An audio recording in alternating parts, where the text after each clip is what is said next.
അപ്പൊ പാനി എന്ന ഷോർട്ട് ഫിലിമിന്റെ വിശേഷങ്ങളുടെ നമ്മുടെ കൂടെ ഉള്ളത് ഡയറക്ടർ വിനീത്, ഓൾബ്രൈറ്റ്, അതേപോലെ തന്നെ കണ്ണകി. അപ്പൊ എല്ലാവർക്കും സ്വാഗതം. അപ്പൊ എന്താണ് പാനി? പാനിയെ കുറിച്ച് ഡയറക്ടർ ഒന്ന് പറയാമോ? പാനി എന്ന് പേര് വെക്കുമ്പോൾ പലരും ചിലപ്പോൾ തെറ്റിയിരിക്കും. ഇത് മറ്റേ എന്താ സെക്സ് പടോ അങ്ങനെയൊക്കെ പല ആൾക്കാരും കമന്റ് അടിച്ചിട്ടുണ്ടായിരുന്നു. പക്ഷെ സത്യത്തിൽ അതല്ല. നമ്മുടെ ഇവിടുത്തെ ഫ്രണ്ട് ആപ്പ് പോലത്തെ ഒരു ആപ്പിനെ ബേസ് ചെയ്തുള്ള പേരാണ് പാനി. പാനി ആയാലും എന്ത് പറയായാലും ഇപ്പൊ പല ആളുകളും ഫ്രണ്ട് ആപ്പിൽ പെട്ടിട്ട് കുറെ പ്രശ്നങ്ങൾ പെടുന്നുണ്ട്. ഹണി ട്രാപ്പാണ് ഇതിന്റെ മെയിൻ നമ്മൾ പോയിന്റ് ചെയ്യുന്നത്. ഈ അടുത്ത കാലത്ത് തന്നെ കേരളത്തിൽ തന്നെ ഒരുപാട് ചെറുപ്പക്കാരും പ്രായമുള്ളവരും സാമ്പത്തിക ശേഷിയുള്ളവരും ഒക്കെ ചെന്ന് പെട്ടേക്കണ കേസാണ് ഈ ഹണി ട്രാപ്പ് എന്ന് പറയുന്നത്. ഇതിനു വേണ്ടി ഒരു സ്പെഷ്യൽ ഗ്രൂപ്പ് തന്നെ കേരളത്തിൽ ഉണ്ട്. അതിനുവേണ്ടി തന്നെ എനിക്ക് തോന്നുന്നു പല ഭാഗങ്ങളിൽ നിന്നും പെൺകുട്ടികളൊക്കെ ഈ എറണാകുളത്തേക്ക് കൊണ്ടുവരുന്നുണ്ട്. എനിക്ക് തോന്നുന്നത് അങ്ങനെയാണ്. കാരണം ഏറ്റവും കൂടുതലും റിപ്പോർട്ട് ചെയ്യപ്പെടുന്നത് എറണാകുളത്താണ്. ഹലോ ഗൈസ്, പതിവ് പോലെ ഞാൻ കണ്ണകയാണ്. ഇന്ന് ഞാനുള്ളത് ഒരു ഹോണ്ടഡ് പ്ലേസിലാണ്. അപ്പൊ അങ്ങനെ ഒരു ഐഡിയ എന്നാണ് നമ്മൾ പാനി എന്ന് പറഞ്ഞ ആപ്പിനെ ബേസ് ചെയ്തിട്ടുള്ള ഒരു ഷോർട്ട് ഫിലിം ചെയ്യണം എന്നുള്ള പ്ലാനിങ് ആയിരുന്നു. ആദ്യം ഇതിന്റെ ഒരു വണ്ടെന്നായിരുന്നു. അപ്പൊ ഞാനിതൊരു പ്രൊഡ്യൂസറെ അടുത്ത് സിനിമ പറഞ്ഞ ഒരു കഥ പറഞ്ഞതാണിത്.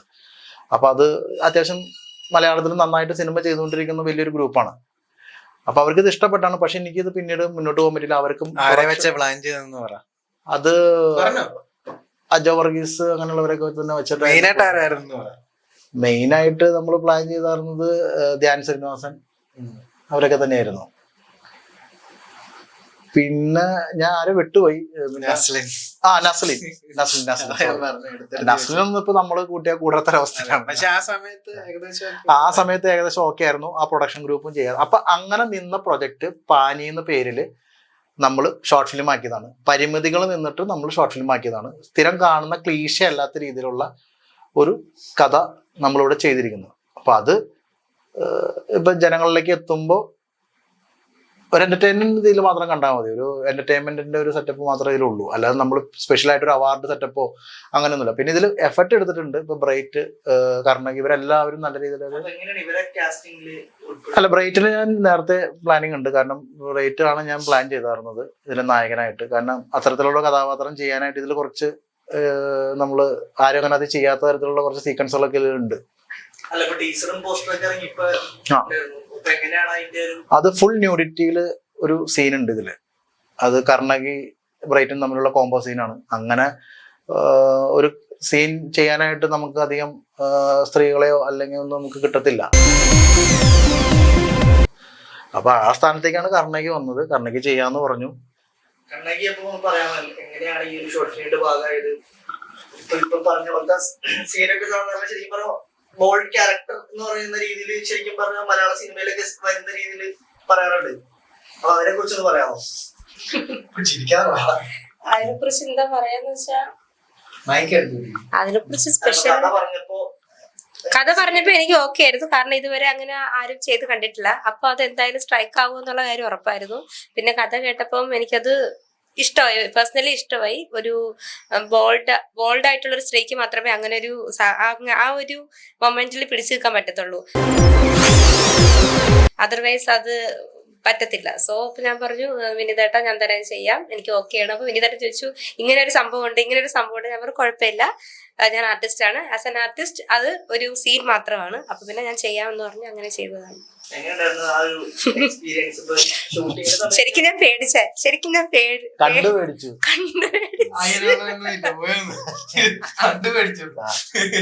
അല്ല, നന്നായിട്ട് ചെയ്തു. ശരിക്കും പേടിച്ചു തന്നെയാണ്. ഞാൻ ഇതുവരെ അങ്ങനെ ഒരു സംഭവം എന്റെ ലൈഫിൽ ഉണ്ടായിട്ടില്ല.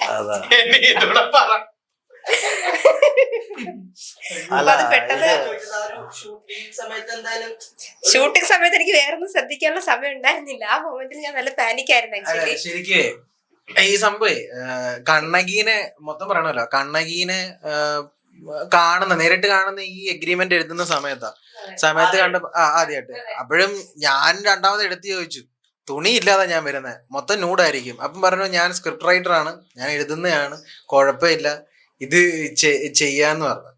അപ്പം തന്നെ നമ്മള് കാര്യങ്ങളൊക്കെ അത് അന്ന് കണ്ട പരിചയമുള്ളൂ കേട്ടോ. പിന്നെ നമ്മള് കണ്ടിട്ടില്ല. പിന്നെ ലൊക്കേഷനിൽ വരുന്നതാ കണ്ടത്.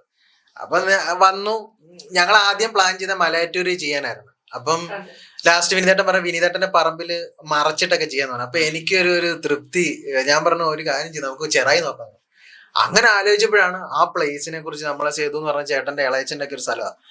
അപ്പം അതുണ്ടെന്ന് പറഞ്ഞു. അപ്പം സേതുചേട്ടനെ വിളിച്ചപ്പോ ഓക്കെ ചെയ്യാടാന്ന് പറഞ്ഞ ഇളയച്ചന്റെ നമ്പരൊക്കെ ഇട്ടെന്ന്. അങ്ങനെ പുള്ളിയും ഭയങ്കരമായിട്ട് സപ്പോർട്ട് ചെയ്തു. അങ്ങനെ ഞാൻ സേതുചേട്ടനോട് പറഞ്ഞായിരുന്നു ഇങ്ങനത്തെ ഒരു സംഭവം ചെയ്യുന്നത്, ഒരാളെ തല്ലി നാശമാക്കി കൊണ്ടുവന്നിട്ടേക്കുന്ന ഒരു സംഭവം ചെയ്യുന്നതെന്ന് പറഞ്ഞു.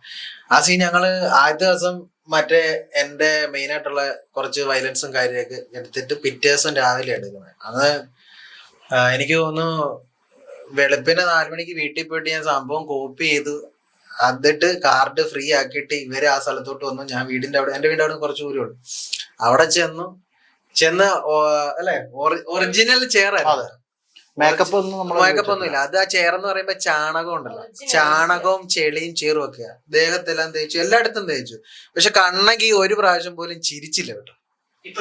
ഇപ്പം ചിരിച്ചു. ആ സമയത്ത് ഡബ് ചെയ്തപ്പോഴും ചിരിച്ചില്ല. അത് ഞാൻ കണ്ണകിനെ സമ്മതിക്കും. കാരണം എന്നാന്ന് വെച്ച് കഴിഞ്ഞാൽ കണ്ണകി ചിരിച്ചേ ഇല്ല. വേറൊരാളാണെങ്കിൽ ചിരിക്കും. അതിന്റെ ഇടയ്ക്ക് ഒരു കോമഡി നടന്ന് ലാസ്റ്റ് സ്റ്റിൽ എടുക്കുവാണ്. ഇങ്ങനെ ഞാൻ നിൽക്കുവാണ്, ന്യൂഡായിട്ടാണ് ഇങ്ങനെ നിൽക്കുന്നത്, ഈ കൈയും പിടിച്ച്. ഉടനെ പള്ളിയിൽ ഒരു മണി അടിക്കും.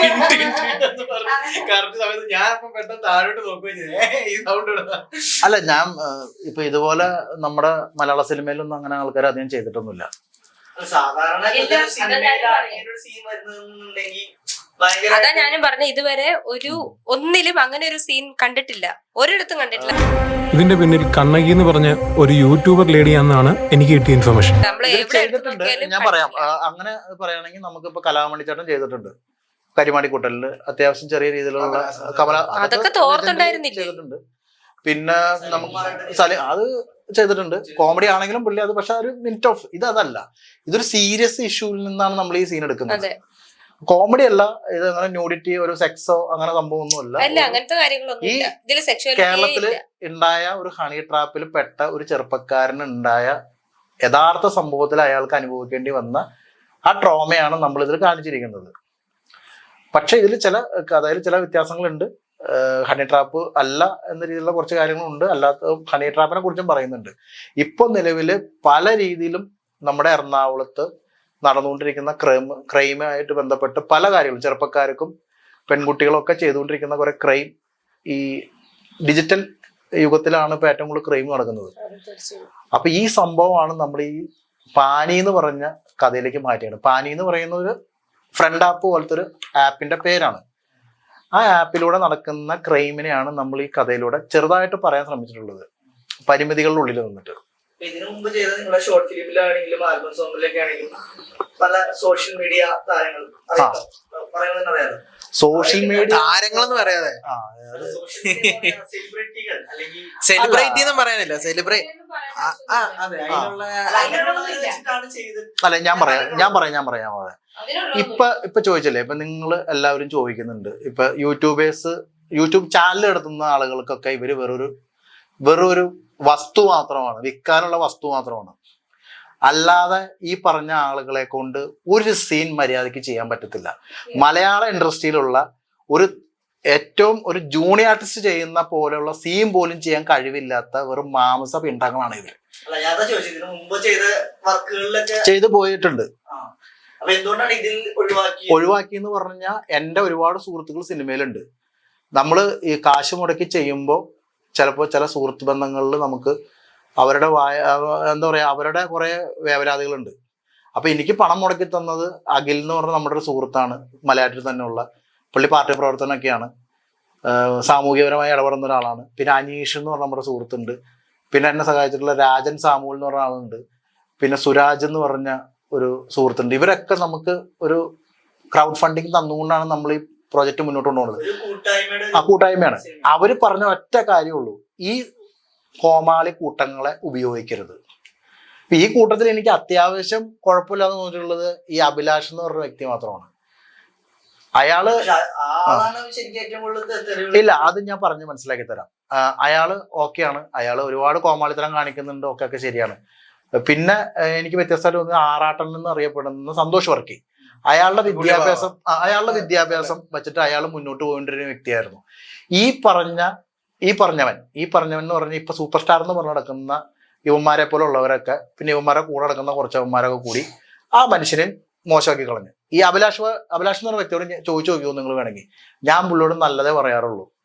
പക്ഷെ ഇതിനിടയ്ക്ക് പുള്ളി പെണ്ണിനെ കറക്കാൻ പോയതും പൊക്കിയെടുത്തും കിസ് ചെയ്തതും ഒക്കെ ഒരൊറ്റ കാര്യത്തിന് വേണ്ടിയാണ്, ഈ ബിഗ് ബോസ് എന്ന് പറഞ്ഞ സംഭവം. ഞാൻ അത് ചോദിക്കാൻ, ഇവര് ഇടയ്ക്കിടയ്ക്ക് ഇങ്ങനെ പല ഇന്റർവ്യൂസിൽ പറയാറുണ്ട് ബിഗ് ബോസിൽ കയറാൻ വേണ്ടിയിട്ടാണ് ഇതേപോലെ. ഈ ബിഗ് ബോസ് എന്ന് പറയുന്നത് അത്ര വലിയ ആന കാര്യമൊന്നുമില്ല. ഇത് കുറെ വർഷങ്ങൾക്ക് മുമ്പ് വന്ന ഒരു ടി വി പ്രോഗ്രാമാണ്, AXL വന്നൊരു ടി വി പ്രോഗ്രാമാണ്. അന്ന് തൊട്ടേ ഇത് സ്ക്രിപ്റ്റഡ് ആണ്. ആ സ്ക്രിപ്റ്റിന് ഇന്നും മാറ്റമില്ല. അന്നും ലെസ്ബിയൻ സെക്സിലുള്ള പെമ്പിള്ളാരെ കൊണ്ടുവന്ന് അതിൽ വർക്ക് ചെയ്യിപ്പിക്കുന്നുണ്ട്, ഗേ ആയിട്ടുള്ള ആളുകൾ അതിൽ വയ്ക്കുന്നുണ്ട്. ഈ പറഞ്ഞ പോലെ സോഷ്യൽ മീഡിയ താരങ്ങളൊന്നും ഇല്ല അതിൽ.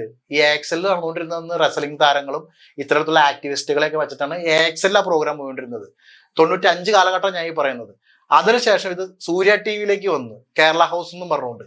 അതിലെന്തൊക്കെ കോമാളിത്തരം കാണിച്ചുകൊണ്ടിരുന്നത്, കോമാളിത്തരമല്ല, വളരെ മ്ലേച്ഛമായ രീതിയിലുള്ള കുറെ പ്രശ്നങ്ങൾ അതിലുണ്ടായിട്ടുണ്ട്. GS പ്രദീപ് വരെ നാണം കെട്ട്. അപ്പൊ ഈ ശരിക്കും ഈ ബിഗ് ബോസ് എന്ന് പറയുന്ന ഒരു പരിപാടി വന്നതുകൊണ്ടാണ് സോഷ്യൽ മീഡിയയിൽ. തീർച്ചയായിട്ടും ബിഗ് ബോസിൽ കയറാൻ വേണ്ടിയാണ് ഇവിടെ പലരും ഇത്തരത്തിലുള്ള ഊള കോമാളിത്തരം കാണിച്ച് സോഷ്യൽ മീഡിയ താരങ്ങൾ എന്ന് പറഞ്ഞു നടക്കുന്നത്. ഇപ്പൊ നമ്മുടെ കേരളത്തിൽ ഈ കഴിഞ്ഞ വർഷം ഉണ്ടായ കേസ് തന്നെ എടുത്തു നോക്ക്. ഇപ്പൊ ഈ കഴിഞ്ഞ പ്രാവശ്യം ഉണ്ടായ ബിഗ് ബോസിലെ ആളുകളെ നോക്ക്, ഒരു സാധാരണക്കാരനെ അതിൽ വെക്കുന്നുണ്ടോ? ഇപ്പൊ ഞാൻ ഒരു കാര്യം പറയും, ഈ ലിസ്ബിയൻ സെക്സിലുള്ള പെണ്ണുങ്ങളെയോ അല്ലെങ്കിൽ ഈ പറഞ്ഞ പോലെ ആക്ടിവിസ്റ്റുകളോ ഒന്നും വച്ചു കഴിഞ്ഞാൽ ഇവിടെ സാധാരണക്കാരന് ഒരു കോപ്പുമില്ല. അവന്റെ വിഷയങ്ങൾ സംസാരിക്കാൻ കഴിവുള്ളവനെ എന്തുകൊണ്ട് ബിഗ് ബോസിൽ വെക്കുന്നില്ല? എന്റെ ചോദ്യം ഇത്രേ ഉള്ളൂ. ഒരു സാധാരണക്കാരന്റെ വിഷയങ്ങൾ തുറന്നു പറയുന്ന ഒരാളെയെങ്കിലും ബിഗ് ബോസിൽ വെക്കുന്നില്ല. എന്തുകൊണ്ട് വെക്കുന്നില്ല? അത് ആ പ്രോഗ്രാം അങ്ങനെയാണ് അവർ പാറ്റേൺ ചെയ്തിരിക്കുന്നത്. ഇപ്പൊ നമ്മളെ ഏറ്റവും കൂടുതൽ ഇഷ്ടപ്പെടുന്ന സൂപ്പർ സ്റ്റാറുകളെ വെച്ചിട്ടാണ് ഒരു ആങ്കറിങ് കൊണ്ടുവരുന്നത്. അല്ലെങ്കിൽ ഒരു പട്ടി പോലും അത് കാണില്ല ഇവിടെ. ഇപ്പൊ ബിഗ് ബോസിൽ കയറാൻ വേണ്ടിയിട്ടാണ് ഇതിനകത്ത് ന്യൂഡായിട്ട് അഭിനയിച്ചത്? ഒരിക്കലും അല്ല. ഞാന് ശരിക്കും പറഞ്ഞാൽ എനിക്ക് മലയാള സിനിമയിൽ അങ്ങനെ അഭിനയിക്കാൻ വലിയ താല്പര്യമൊന്നുമില്ല. ഞാൻ വലിയ നടനുള്ള സംഭവമാണെന്നൊന്നും പറയത്തൊന്നുമില്ല. കാരണം നമുക്ക് സപ്പോർട്ടിങ് കുറവാണ്. നമ്മള് ഇപ്പം ആൾക്കാർ ചോദിക്കും, നീയൊക്കെ ആലൻ ജോസിന്റെ കൂടെ ഒക്കെ നടന്നെല്ലാം ചോദിച്ചു കഴിഞ്ഞാൽ ആണ് അങ്ങനെ ഒരു തെറ്റ് പറ്റിപ്പോയി. കാരണം പേര് പോലും പറയണ്ട. ആ തെറ്റ് പറ്റിപ്പോയി. കാരണം എന്നാന്ന് വെച്ച് കഴിഞ്ഞാൽ ആ സമയത്ത് ഇപ്പൊ വിനീതേട്ടനെ കൊണ്ട് പെടുത്തിയാണെങ്കിലും ഞാനാണെന്ന് പറയത്തുള്ളൂ. കാരണം മര്യാദയ്ക്കാണെന്ന മനുഷ്യനോട് ഞാൻ പറഞ്ഞ് അന്ന് ഇവൻ ഇത്ര നെഗറ്റീവോ കാര്യങ്ങളോ പ്രശ്നങ്ങളൊന്നുമില്ല. തുടക്ക സമയത്താണ്. ആ സമയത്ത് നമ്മൾ ചെയ്ത സമയത്ത് ഇവൻ എന്താ പറയാ ഇത്ര വലിയ പ്രശ്നവും ഇല്ലായിരുന്നു. മറ്റേ ആറാട്ടന്റെ സന്തോഷ് വർക്കിയാണെങ്കിലും പുള്ളിയാണെങ്കിലും അന്ന് നമ്മളോട് സഹകരിച്ചിട്ട് പോയതാ. പുള്ളിയോട് നമുക്ക് റെസ്പെക്ട് ഉണ്ട്. ഇപ്പോഴും പഠിച്ചുകൊണ്ടിരിക്കുന്ന മനുഷ്യനാണ്. അങ്ങനെ അങ്ങ് സംഭവിച്ചു. പിന്നെ ഞങ്ങൾ ചിന്തിച്ചു, പല പല പ്രശ്നങ്ങളും വന്നപ്പോൾ ഞങ്ങൾ ചിന്തിച്ചു, എന്തിനാണ് വൈറലാവട്ടെ, അല്ലെങ്കിൽ കയറി വരാൻ പറ്റുമെങ്കിൽ കയറി വരട്ടെ എന്ന് ചിന്തിച്ചു. ഇന്നലെ ഇറങ്ങിയ പോസ്റ്റ് ആണെങ്കിൽ പോലും അധികം എന്താ പറയാ ആൾക്കാർ കാണുകയോ ഷെയർ ചെയ്തിട്ടൊന്നുമില്ല. ഞാൻ അതാ ചോദിക്കുന്നത്. ഇപ്പൊ ഈ പറഞ്ഞ പോലെ സോഷ്യൽ മീഡിയയിൽ എന്തെങ്കിലും കോമാളിത്തരം അല്ലെങ്കിൽ നെഗറ്റിവിറ്റി ആയിട്ടുള്ള എന്ത് ചെയ്താലും ആൾക്കാർക്ക് എപ്പോഴും കുറ്റം പറയാനാണ് ഇഷ്ടം. ആർക്കും നല്ലത് പറയാൻ ഇഷ്ടമില്ല. എല്ലാവർക്കും ഒരാളെ കുറ്റപ്പെടുത്താനാണ് ഇഷ്ടം. ഏറ്റവും കൂടുതൽ അവന്റെ ഒരു നന്മ കണ്ടുപിടിക്കുന്നതിൽ കൂടുതൽ തിന്മ അന്വേഷിച്ചു പോകുന്ന ആൾക്കാരാണ് നമ്മുടെ സമൂഹത്തിലെല്ലാം ഉള്ളത്. ഉദാഹരണം പറഞ്ഞ നെപ്പോളിയൻ എന്ന് പറഞ്ഞൊരു പയ്യൻ. ആ പയ്യൻ സ്വന്തമായിട്ട് വീട്ടിൽ കുറച്ച് എന്താ പറയാ അവന്റെ സാഹചര്യം വെച്ചിട്ട് അവൻ ഷൂട്ട് ചെയ്ത് അവൻ തന്നെ അഭിനയിച്ച് ചെയ്യുന്നുണ്ട്. കൊച്ചു മൃഗങ്ങൾ പൂച്ചയാണെങ്കിൽ ആടാണെങ്കിലും വെച്ച് ചെയ്യുന്നുണ്ട്. ഇതിന്റെ അകത്ത് കൊണ്ട് തെറിവിളിയാ. പക്ഷെ ഒരു ചുമ്മാ ഒരു പെണ്ണ് ഇങ്ങനെ ചിരിച്ച് കാണിച്ച് എന്തെങ്കിലും സാരി അങ്ങോട്ടും ഇങ്ങോട്ടും മാറ്റി കഴിഞ്ഞാൽ ലൈക്കും ഷെയറുക. മനസ്സിലായി? അപ്പം എന്റെ പോസ്റ്റർ ചെയ്ത ക്യാമറ അവൻ ഷെബിൻ, അവനോട് ഞാൻ ചോദിച്ചു, എടാ ഇത് ഇറങ്ങി കഴിയുമ്പോ എന്തെങ്കിലും തെറിവിളിയോ സപ്പോർട്ട് എന്തെങ്കിലും കിട്ടുമോ? അവൻ പറഞ്ഞ് ചിലപ്പം തെറിവിളിക്കാം, സപ്പോർട്ട് കിട്ടുമെന്നത് എനിക്ക് അറിയില്ല അളിയാ. ഞാൻ പറഞ്ഞ ഇത്ര എഫോർട്ട് എടുത്തല്ലേ, എഫോർട്ടിനൊന്നും ഇവിടെ ആരും ഒരു വില തരത്തില്ലെന്ന് അവൻ പറയുന്നത്. അവൻ പറഞ്ഞ സത്യസന്ധമായ കാര്യമാണ്. ഈ സമയത്ത് ഇത് തമിഴ്നാട്ടിലാണെങ്കിൽ കൈ അടിക്കും അവര്. മനസ്സിലായി? ഇവിടെ എത്രത്തോളം സപ്പോർട്ട് കിട്ടുമെന്ന് നമുക്ക് അറിയത്തില്ല. മനസ്സിലായി? അങ്ങനെയാണെന്നുണ്ടെങ്കിൽ ഇന്നലെ ആ പോസ്റ്റർ എപ്പോഴേ വൈറലായി പോയത്. മനസ്സിലായി? അത്രയും നമ്മൾ കഷ്ടപ്പെട്ട് ചെയ്തിട്ട് ഞാൻ പറഞ്ഞില്ല, എനിക്ക് തമിഴ് സിനിമ അഭിനയിക്കാൻ ആഗ്രഹം. പിന്നെ എനിക്ക് ബിഗ് ബോസും പരിപാടിയൊന്നും എനിക്ക് താല്പര്യമൊന്നുമില്ല. എനിക്ക് വലിയ എന്താ പറയാ താരമാകണമെന്നോ അല്ലെ വലിയ സൂപ്പർ സ്റ്റാർ ആകണമെന്നൊന്നും എനിക്ക് ആഗ്രഹമൊന്നുമില്ല. എനിക്ക് ഒരാളെ കണ്ടു കഴിഞ്ഞാൽ കൊള്ളാം, അവനെ അഭിനയിക്കാൻ അറിയാം. പിന്നെ എൻ്റെ ഒരു വാശി എന്ന് പറഞ്ഞാൽ ഞാൻ ചെയ്യുന്ന ക്യാരക്ടർ ഒരുത്തിനും ചിന്തിക്കാൻ പറ്റരുത്, ഒരുത്തിനും ചെയ്യാനും പറ്റരുത്. അതുപോലത്തെയാണ് ഞാൻ ചെയ്യാൻ ആഗ്രഹിക്കുന്നത്. കണ്ണയ്ക്ക് എന്താണ് പറയാനുള്ളത് ബിഗ് ബോസിന്റെ കാര്യത്തിൽ? നല്ലൊരു ബിഗ് ബോസിന്റെ കാര്യത്തിൽ എനിക്ക് നോ കമന്റ്സ്. എനിക്ക് ബിഗ് ബോസ് ഇഷ്ടമേ അല്ല, ഞാൻ കാണാറുമില്ല, ഒന്നും പറയാനില്ല. ഇതേപോലെ നിങ്ങൾ പോസ്റ്റർ ഇറക്കി, ടീസർ ഇറക്കി, ഇപ്പൊ ഈ പറയുന്ന പോലെ സപ്പോർട്ട് കിട്ടുന്നില്ല എന്ന് തോന്നുന്നു. അതായത് ഇപ്പൊ നേരത്തെ പറയുന്ന സോഷ്യൽ മീഡിയ എന്തെങ്കിലും കോമാളിത്തരമുള്ള നെഗറ്റീവായിട്ടുള്ള സാധനങ്ങൾ ഇട്ട് കഴിഞ്ഞാൽ കാണാൻ ആളുകളുണ്ട്. ഇതേപോലെ നല്ലത് ചെയ്യുമ്പോ കാണാൻ ആരും ഇല്ല എന്ന് തോന്നുന്നു. അല്ല ശരിക്കും ബ്രൈറ്റിന്റെ സ്ഥാനത്ത് ഒരു ആണിന്റെ സ്ഥാനത്ത് ഒരു പെണ്ണ് തുണിയില്ലാതെ നിന്നിരുന്നെങ്കിൽ ചിലപ്പോ കണ്ടേനെ. എനിക്കതാ തോന്നുന്നേ. അല്ല, അത് കറക്റ്റ് കാര്യമാണ്. ഇപ്പൊ അല്ല, ഒരു പെണ്ണ് പേടിക്കണ്ട. തുണിയില്ലാതെ നിന്നിരുന്നെങ്കിൽ അവളുടെ ഏത് പോർഷൻ ആണെങ്കിലും അറ്റവും കണ്ടാൽ മതി. അത് എങ്ങനെയാണെങ്കിലും ലൈക്കും ഷെയറും റീഷെയറും റീപോസ്റ്റും ഒക്കെ ആയിരിക്കും. എനിക്ക് അങ്ങനെ ഫീൽ ചെയ്തിട്ടുണ്ട്. അത് ഞാൻ എന്തായാലും നോക്കിയായിരുന്നു. കണ്ണൊക്കെ പറഞ്ഞപ്പോ എനിക്കൊരു കാര്യം ഓർമ്മ വന്നു കേട്ടോ. നമ്മളെ വനിതാ തിയേറ്ററിൽ പടത്തിൽ അഭിനയിച്ച ഒരുപാട് ആൾക്കാർ വരും. പടത്തിൽ അഭിനയിച്ച നല്ല ക്യാരക്ടർ ചെയ്ത ചെക്കന്മാര് വരും. അവന്മാരെ ഒന്നും ഒരാൾ മൈൻഡ് ചെയ്യത്തില്ല. ആരെങ്കിലും ഒക്കെ എവിടെയെങ്കിലും ഒക്കെ ഒരുങ്ങി വരുമ്പോ ഉടനെ അവരുടെ പുറകെ അങ്ങ് പോവാ, ഫോണും പിടിച്ചോണ്ട് ഒരുങ്ങി വരാന്ന് പറഞ്ഞാൽ ചിലവരൊക്കെ എന്താ പറയാ, ഞാൻ പറയട്ടെ, നിങ്ങളത് കാണിച്ചാലും കുഴപ്പമൊന്നുമില്ല. എനിക്ക് ആരെയും പേടിയില്ല, എനിക്ക് പേടിക്കേണ്ട ആവശ്യമില്ല. ഒരുത്തി കാറിൽ നിന്ന് ഇറങ്ങി അവൾ ഇങ്ങനെ താഴ്ത്തിയപ്പോ ഇവിടെ ഒരു ക്യാമറ ഫസ്റ്റ് മനസ്സിലായി. ഞാൻ വനിതാ വിനോദിന് ആ മൂവി കാണാൻ ഫസ്റ്റ് ഡേ അവിടെ ഉണ്ടായിരുന്നു. അവിടെ ഇറങ്ങി ഈ സാധനം താഴ്ത്തിയപ്പോ തന്നെ ഭയങ്കര വ്യൂസാ. പിന്നെ ഞാൻ ആ പുള്ളിക്കാരി എടുത്ത് കയറി നോക്കിയപ്പോ നീലക്കുയിലിനകത്ത് 2 മില്യൺ ഇടാം. അവളിങ്ങനെ ആ താഴ്ത്തുന്ന അറിയില്ല. അപ്പൊ ഞാൻ നോക്കണം, നമ്മളിപ്പം കാണിക്കണോ, കാണിച്ചാലേ ആസ് എ പെണ്ണ് കാണിച്ചു നടക്കണോ? അതാണ് എന്റെ ഒരു ചോദ്യം. കാണിച്ചാലേ നിങ്ങള് അല്ല, ശരിക്കും അതാണ് സംഭവം. ഇപ്പം ബ്രൈറ്റിന്റെ സ്ഥാനത്ത് തുണിയില്ലാതെ പെണ്ണ് നിന്നെങ്കിൽ അതിപ്പം കത്തി കയറിയേനെ. പോസ്റ്റർ ആസ് എ പോസ്റ്റർ, ഒരു സിംഗിൾ പോസ്റ്റർ ആണെങ്കിൽ കൂടി അത് ഉറപ്പായിട്ടും കത്തി കയറിയേനെ. ബ്രൈറ്റ് ആയതുകൊണ്ടെന്നല്ല, ഒരാളായതുകൊണ്ടാണ് അത് മൈൻഡ് ചെയ്യാതെ പോയത്. അത്ര എനിക്ക് വേറൊന്നും എനിക്ക് പറയാനില്ല അതിനെ കുറിച്ച്. ഇപ്പൊ ഇവിടെ പണിയിലാണ് നടക്കുന്ന പല പെണ്ണുങ്ങളുടെ ഡീറ്റെയിൽസ് എടുത്തു കഴിഞ്ഞാൽ കൃത്യമായിട്ട് നമുക്ക് പറയാൻ പറ്റും. ഈ എറണാകുളത്ത് ഇവിടെ പല പെണ്ണുങ്ങളുടെയും പരിപാടി, ഈ വന്ന് ഇവിടെ താമസിച്ചിട്ടുള്ള പല പെണ്ണുങ്ങളും ചെയ്തുകൊണ്ടിരിക്കുന്നത് പുറത്ത് പറയുന്നതിന് കുഴപ്പമൊന്നും ഉണ്ടായില്ല. ഇപ്പൊ ഫെമിനിസ്റ്റുകാർ പിടിച്ച് എന്നെ ഉണ്ടാക്കിയാലും എനിക്ക് വിഷയമൊന്നുമില്ല. ഞാൻ പച്ചയ്ക്ക് വേണമെങ്കിൽ ഷൂട്ട് ചെയ്ത് കാണിക്കുന്നതല്ല. ഈ എറണാകുളം നഗരത്തില് രാത്രിയാകുമ്പോൾ ഇവിടെ എന്തൊക്കെ പോക്കൃത്തം നടക്കണമെന്നുള്ളത് കൃത്യമായിട്ടുള്ള ഇവിടെ നിയമവകുപ്പിന് അറിയാം. നിയമം പാലിക്കേണ്ട ആൾക്കാരൊക്കെ കൃത്യമായിട്ട് കണ്ടുകൊണ്ട് പോകുന്നുണ്ട്. ഇവിടെ ഒരാഴ്ച കൊണ്ട് ഇതെല്ലാം മാറ്റിയെടുക്കാൻ പറ്റും. ഇവിടെ എല്ലാ ക്രൈമും പിടിക്കാൻ പറ്റും. പക്ഷെ എന്തുകൊണ്ട് പിടിക്കുന്നില്ല? സാധാരണക്കാരന്റെ തലയിലേക്കെല്ലാം വെക്കുന്നത്. അവള് പോയപ്പോ നോക്കി, ഇവള് പോയപ്പോ നോക്കി, അങ്ങനെയല്ല സംഭവം ശരിക്കും. അല്ല, ഞാനൊരു കാര്യം പറയട്ടെ. അന്നും നമ്മൾ ഇന്റർവ്യൂ പാനിയുടെ കൊടുത്തപ്പോൾ ഞാൻ പറഞ്ഞു, ആ ദീപക് ചേട്ടന്റെ വിഷയത്തിന് 2 ആഴ്ച മുമ്പാണ് ഞാൻ ഇന്റർവ്യൂവിൽ ഞാൻ പറഞ്ഞിട്ടുണ്ട്. ഇവിടെ തന്നെ ഇരുന്ന ഇന്റർവ്യൂ ചെയ്ത് അന്ന് ഞാൻ പറയുന്നുണ്ട്. അതായത് ഫേസ്ബുക്ക് ഈ ഇൻസ്റ്റാഗ്രാമിൽ നിന്നുള്ള വരുമാനം നിർത്തി കഴിഞ്ഞാൽ ഇമാതിരി കോമാളിത്തരം നിൽക്കും, ഇമാതിരി രീതിയിലുള്ള വീഡിയോസും കുറയും. ഒരു 2016-17 കാലഘട്ടം നിങ്ങൾ എടുത്തു നോക്കി, എത്ര പേര് ഇങ്ങനെ ഒരു ഹോട്ടായിട്ട് അല്ലെങ്കിൽ ഒരു പകുതി തുണി അഴിച്ചിട്ട് എത്ര പേര് വീഡിയോ ചെയ്തിട്ടുണ്ട്? ഇല്ല. അങ്ങോട്ട് എടുത്തു അന്ന് സപ്പോർട്ട് ചെയ്യുമായിരുന്നു പരസ്പരം. പിന്നെ നമ്മളെ ഞാൻ പച്ചയ്ക്ക് പറയാം, എനിക്ക് ഭയങ്കര ദേഷ്യം വന്നിട്ട് ഞാൻ പറയാം, ഇതൊന്നും പറയേണ്ട കാര്യമില്ല, പച്ചയ്ക്ക് ഞാൻ പറയാം. ഇവിടെ നമ്മളെ രാജ്യത്തെ ഒരു കണ്ടുപിടുത്തങ്ങളോ അല്ലെങ്കിൽ നമ്മളെ രാജ്യത്തെ വികസനത്തെ കുറിച്ച് ഒരു പോസ്റ്റ് ഇട്ടാൽ ഒരുത്തന്റെ കമന്റ് ഇല്ല. മറിച്ച് മതത്തെ പറ്റി എന്തെങ്കിലും പറഞ്ഞാൽ ഹിന്ദു ആയാലും ക്രിസ്ത്യൻ ആണെങ്കിലും മുസ്ലിം ആണെങ്കിലും വന്നിട്ട് തമ്മിലടിയ. എന്തിനാ ഇങ്ങനെ? പണ്ട് ഒരുത്തനൊരു ഫോട്ടോ ഇട്ട് കഴിഞ്ഞാൽ നമ്മൾ ലൈക്ക് ചെയ്യും, നമുക്ക് അവർ തിരിച്ചും ലൈക്ക് ചെയ്യും, കമന്റ് ചെയ്യും, അങ്ങോട്ടും ഇങ്ങോട്ടും പരസ്പരം സപ്പോർട്ട് ചെയ്യുമായിരുന്നു. ഇപ്പൊ ആ ഒരു സപ്പോർട്ടില്ല. എന്തുകൊണ്ടാണ്? സ്വാർത്ഥത കൂടി, ആൾക്കാർക്ക് സ്വാർത്ഥത കൂടി. അതെ, ഇവിടെ ബിസിനസ് എല്ലാം ബിസിനസ്സാണ്.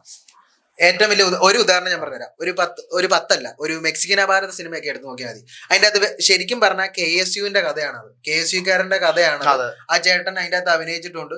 പക്ഷെ അന്നത്തെ കാലത്ത് കമ്മ്യൂണിസ്റ്റിനായിരുന്നു കൂടുതൽ സപ്പോർട്ടും. കമ്മ്യൂണിസ്റ്റ് എന്ന് പറഞ്ഞാൽ അത്ര ആവേശവും കാര്യങ്ങളും നിലനിന്നിരുന്ന സമയമായതുകൊണ്ട് അവർ ബിസിനസിന് വേണ്ടി അത് കമ്മ്യൂണിസ്റ്റുകാരന്റെ കഥയാക്കി ടോവിനോ അഭിനയിച്ചു.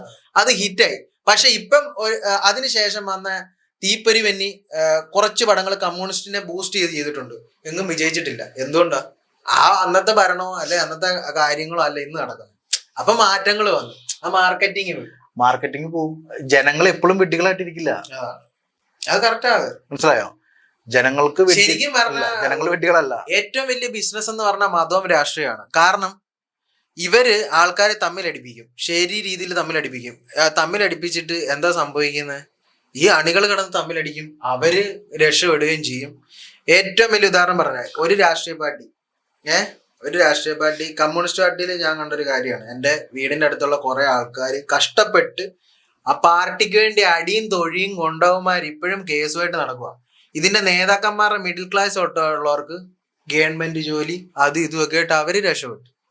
അപ്പോഴും ഇവര് എന്താ ചെയ്യുന്നത്? ഇവര് തെറ്റ് ചെയ്താലും അതിനെ സപ്പോർട്ട് ചെയ്യുക. എൻ്റെ വീടിൻ്റെ അടുത്ത് ഞാൻ പാർട്ടിയിൽ നിന്നൊക്കെ ഞാൻ ഇറങ്ങി വന്നതാണ്. ഞാൻ പാർട്ടിക്കാരൻ തന്നെ ആയിരുന്നു.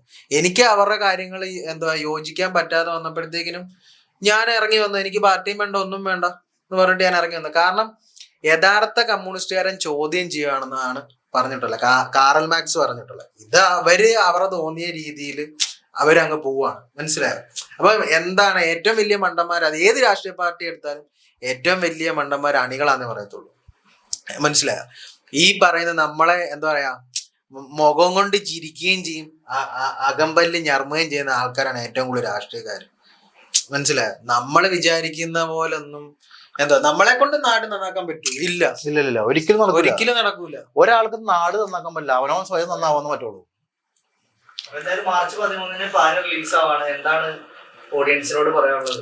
ഓഡിയൻസിനോട് പറയാനുള്ളത് ഇത്ര മാത്രമേ ഉള്ളൂ. ഇതൊരു സാധാരണ ഒരു ഷോർട്ട് ഫിലിം മാത്രമാണ്. ഇവിടെ നടന്നുകൊണ്ടിരിക്കുന്ന ഒരു വിഷയത്തെ നമ്മൾ ഫോക്കസ് ചെയ്തിരിക്കുന്ന ഒരു ചെറിയ കഥ.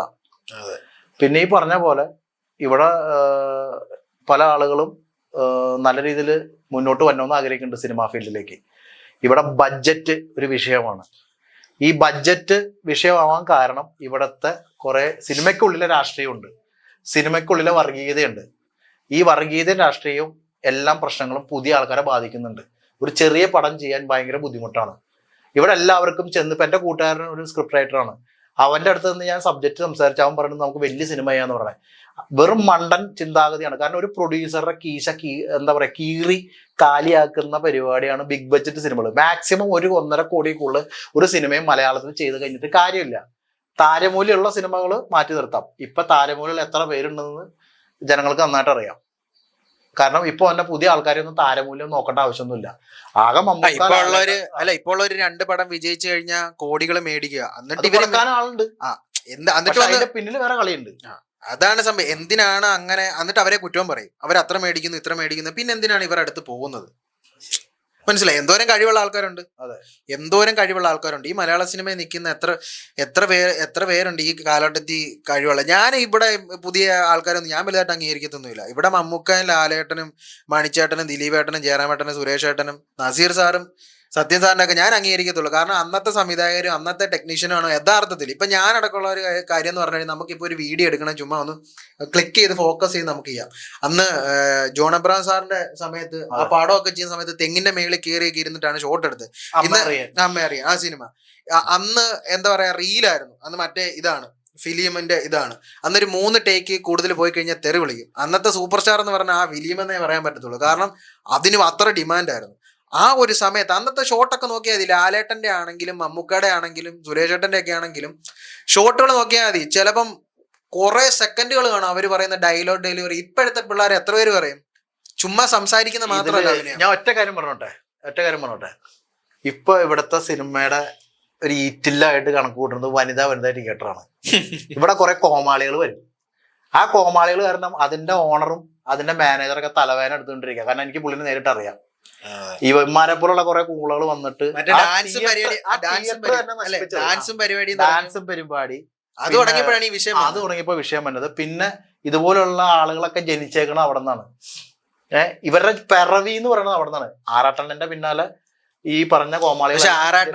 അയാള് വ്യക്തിത്വമുള്ള വ്യക്തി ഉണ്ടായിരുന്നു. അയാൾക്ക് ഇത്ര പ്രശ്നമില്ലായിരുന്നു. കർണയിൽ ഈ പറഞ്ഞ സൂപ്പർ സ്റ്റാർ എന്ന് പറഞ്ഞ് നടക്കണം അവന്റെ ഒക്കെ കൂടെ നടന്നതാണ്. എങ്ങനെയുണ്ട് അവന്റെ ഒക്കെ അനുഭവങ്ങൾ അവന്റെ കൂടെയുള്ള? പറ കാര്യങ്ങൾ ഓർന്ന് പറഞ്ഞാൽ കുഴപ്പം. സംസ്കാര ശൂന്യരായിട്ടുള്ള ഒരു കൂട്ടം മൊണ്ണകൾ, അതേ എനിക്ക് പറയാൻ പറ്റുള്ളൂ. നിങ്ങളിത് പുറത്ത് വിട്ടാലും എനിക്ക് പ്രശ്നമൊന്നുമില്ല, ആരും കേട്ടാലും കുഴപ്പമില്ല. മൊണ്ണ തന്നെയാണ്. അത് സീരിയസ് ആയിട്ട് പറയുന്നതാണ്. അവനെ ചേർത്ത് നിർത്തണം. അവന് ഇവിടെ ഉമ്മ വെക്കണം. അതാണ് അവന്റെ റീച്ച് കാറ്റഗറി. പിന്നെ എപ്പോഴും പറയുന്ന അതറിയാമല്ലേ, കണ്ണകി കോർപ്പറേറ്റ് ചെയ്യുന്നില്ല, പിന്നെ എങ്ങനെ റീച്ച് കിട്ടും? കണ്ണകിക്ക് പകുതി നിക്കറുണ്ടോ? പമ്പ ഇടുന്ന പോലത്തെ ടൈപ്പ് ഡ്രസ് ഉണ്ടോ? എന്റെ ഇടവും വല്ലോ സെയിം ടൈപ്പ്. അതെന്തെങ്കിലും ആയിക്കോട്ടെ. ഇതുപോലെ സംസ്കാര ശൂന്യനായിട്ടുള്ള ഒരു മൊണ്ണെ ഞാൻ എന്റെ ലൈഫിൽ കണ്ടിട്ടില്ല. ഞാൻ രക്ഷപ്പെട്ടു എന്ന് വേണം പറയാനായിട്ട്. എന്റെ കുറെ കൂട്ടുകാർ പറഞ്ഞിട്ട് എന്ത് ഭാവിച്ച് ഞാൻ പറഞ്ഞു എനിക്ക് പറ്റിപ്പോയതാണ്. നിങ്ങൾ ഇനി അതിനെ കുറിച്ച് പറഞ്ഞ് എന്നെ വേദനിപ്പിക്കില്ലെന്ന് പറയുന്നുണ്ട്. എല്ലാവരും എന്നെ സ്നേഹിക്കുന്ന എല്ലാവരും അത് സ്റ്റോപ്പ് ചെയ്തു. പോട്ടെ, ഇനി പോണ്ട, അതോടെ കഴിഞ്ഞല്ലോ, ബ്ലോക്ക് ചെയ്ത് വിട്ടേക്കെന്ന് പറയും. ഞാൻ എല്ലാത്തിനും ബ്ലോക്ക് ചെയ്ത് വിട്ടിട്ടുണ്ട്. എന്റെ സ്റ്റാറ്റസ് പോലും കാണാൻ പറ്റാത്ത രീതിയിൽ ഞാൻ ബ്ലോക്ക് ചെയ്തിട്ടുണ്ട്. സ്വസ്ഥ സമാധാനം. 2026 ഞാൻ ഇതിന്റെ ഈ മൊണ്ണകളുടെ ഒന്നും ഫേസ് കാണാൻ പോയിട്ടില്ല, കാണാൻ ആഗ്രഹിക്കുന്നില്ല, ഇനി കാണുകയും വേണ്ട. പാനിയെ കുറിച്ച് എനിക്ക് പറയാനുള്ളത്, നമ്മുടെ കഥ എന്ന് പറയുന്നത് തികച്ചും പ്രൊഫഷണലിസമായിട്ട് നമ്മള് മൊണ്ടകളൊന്നും ഇതിനകത്ത് ഉൾപ്പെടുത്തിയിട്ടില്ല. അതിനകത്ത് കോമാളിത്തനം ഒന്നും ഞങ്ങൾ കാണിച്ചിട്ടില്ല. കഥ ആവശ്യപ്പെട്ടു.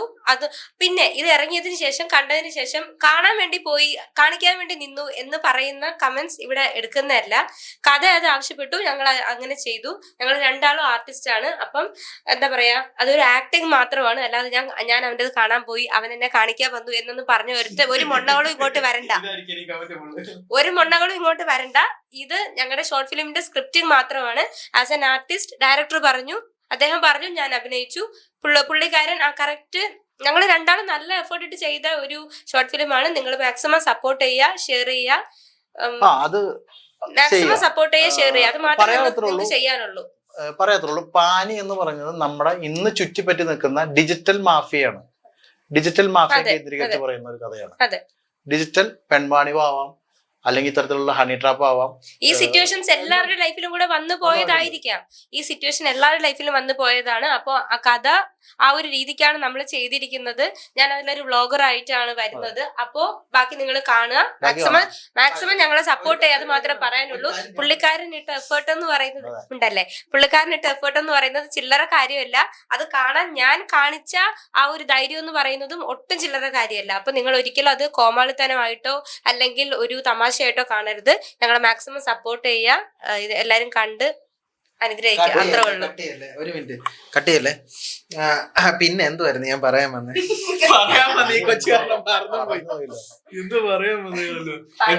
ഞാൻ ഓർത്തെടുക്കാം. ഞാൻ പറയാം. അപ്പൊ ഇത്രയ്ക്കുള്ളൂ പാനി എന്ന് പറഞ്ഞ ഷോർട്ട് ഫിലിമിന്റെ. പിന്നെ ഞാൻ പറയാൻ വന്നത് ട്രെയിലറില് കാണിച്ചേക്കുന്ന പോലെ അല്ല കേട്ടോ പാനി. അത് ഞാൻ ഇപ്പോഴേ പറയണേ. സസ്പെൻസ് ഉണ്ട്. അതെ, കുറച്ച് സസ്പെൻസ് ഉണ്ട്. കണ്ണകിയെ നന്നായിട്ട് ബൂസ്റ്റ് ചെയ്തിട്ടുണ്ട്. പക്ഷെ നിങ്ങൾ വിചാരിക്കുന്ന ഒരു കഥയല്ല. ഇപ്പൊ വിനീതേട്ടൻ പറഞ്ഞ കഥയായിട്ട് ചെറിയ സാമ്യമുള്ളൂ, അതിലും ടെസ്റ്റ് ഉണ്ട്. അത് ഞാൻ ഇപ്പോഴേ പറയണം. എന്തായാലും എന്നെ സംബന്ധിച്ച് സത്യം പറയാനുണ്ടല്ലോ, ആദ്യം ഇങ്ങനല്ല ഈ കഥ പ്ലാൻ ചെയ്ത്. അപ്പൊ വിനീതേട്ടൻ പറഞ്ഞു, കുറച്ച് ദിവസം കഴിഞ്ഞിട്ട് പറഞ്ഞു, എടാ ഇതിന്റെ അകത്തൊരു സീനുണ്ട്, ആദ്യം തന്നെ കാണിക്കുന്ന ഇങ്ങനെ ഒരു സീനാണ്, ന്യൂഡായിട്ട് ഉള്ളൊരു സംഭവമാണെന്ന് പറഞ്ഞു. ചെയ്യാന്ന് പറഞ്ഞു. ഓക്കെ എന്ന് പറഞ്ഞു. അഡ്വാൻസ് കിട്ടിയിട്ട് 2 ദിവസം കഴിഞ്ഞിട്ട് ഷൂട്ട് തുടങ്ങുന്നതിന് 2-3 ദിവസം മുമ്പാണ് വിനീതേട്ടൻ പറഞ്ഞേ, എടാ അതെ നീ അങ്ങനെ മൊത്തം ഊരണോ, നീ ഒരു ഷഡ്ഡി ഇട്ടോ, കുഴപ്പമില്ല. ഞാൻ പറഞ്ഞു കുഴപ്പമില്ല. പക്ഷെ അന്ന് കണ്ണകി ഫ്രണ്ടിൽ ഇല്ല കേട്ടോ ആ ടൈമില്. അതെ അതെ, കണ്ണകിന്റെ ലാസ്റ്റ് ആണ്. ആദ്യം ആണിനെ പ്ലാൻ ചെയ്തത്. ഒരാൾ നമ്മളെ പ്രജൂൺ മാഷില്ലേ, അല്ലെ, പ്രജൂൺ മാഷിനെ ഒരു സെറ്റപ്പിലാണ്, നല്ലൊരു സെറ്റപ്പിലാണ് ഞങ്ങൾ ഉദ്ദേശിച്ചത്. അപ്പൊ പ്രജൂൺ മാഷിനെ വിളിച്ചു പറയാനൊന്നും നിന്നില്ല, കാരണം ഫുള്ള് പ്ലാൻ ആയിട്ട് പറയാന്ന് വിചാരിച്ചു. അതിനുശേഷം വിനീതേട്ടൻ തന്നെ വിളിച്ചിട്ട് പറഞ്ഞു, എടാ ഇതൊരു ലേഡി ആക്കാന്ന് പറഞ്ഞു. അങ്ങനെയാണ് കണ്ണകി വരുന്നത് ചെയ്തത്. അപ്പം ട്രെയിലർ കാണുന്ന പോലെയല്ല, കുറച്ചൊക്കെ വ്യത്യാസം കാണും. വലിയ സംഭവമാണെന്നൊന്നും ഞാൻ പറയില്ല. പിന്നെ ഈ ഇപ്പോഴും എനിക്ക് തുണിയില്ലാതെ അഭിനയിച്ച വലിയ അത്ഭുതമായിട്ടൊന്നും എനിക്ക് തോന്നുന്നില്ല. നാളെ ഒരു 1000 പേരുടെ മുന്നിലാണെങ്കിലും സ്ക്രിപ്റ്റ് ഡിമാൻഡ് ചെയ്യുന്നുണ്ടെങ്കിൽ ഞാൻ തുണിയില്ലാതെ അഭിനയിക്കുക, അത് പ്രശ്നമൊന്നുമില്ല. സെക്സ് ആയിട്ടുള്ള രീതിയല്ല, ഇതുപോലെ എന്തെങ്കിലും തല്ലുകൊള്ളുന്നതോ സ്ട്രഗിൾ ആയിട്ട് വരുന്നത് അങ്ങനെ എന്തെങ്കിലും സാധനമാണെങ്കിൽ ഞാൻ ചെയ്യും. പിന്നെ ലിപ് ലോക്കും സ്മോക്കിംഗ് ഒഴിച്ച് ഞാൻ എന്തും ചെയ്യും, അത്രേ ഉള്ളൂ. അത് അങ്ങനെ തന്നെയാണ്. ഇപ്പം പൊട്ടന്റെ ക്യാരക്ടർ ആണെങ്കിലും മണ്ടന്റെ ക്യാരക്ടർ ആണെങ്കിലും ഞാനത് ചെയ്യും. മനസ്സിലായി? ഇപ്പൊ ഒരു മണ്ണ് തിന്നുന്ന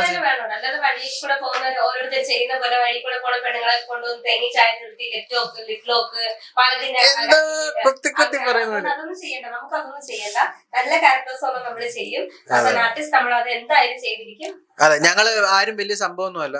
കാരണം നമ്മള് വേറൊന്നുമല്ല, നമ്മളൊരു സിനിമ ചെയ്യാൻ വേണ്ടിയുള്ള പ്ലാനിങ്ങിന് മുമ്പായിട്ട് ചെയ്യുന്ന ഒരു ട്രെയിനിങ് മാത്രമാണ് ഷോർട്ട് ഫിലിം. അത് ഞാൻ മാത്രമല്ല, എല്ലാവരും അങ്ങനെ തന്നെയാണ്. അതുപോലെ ചെയ്തൊരു വർക്ക് മാത്രമാണിത്.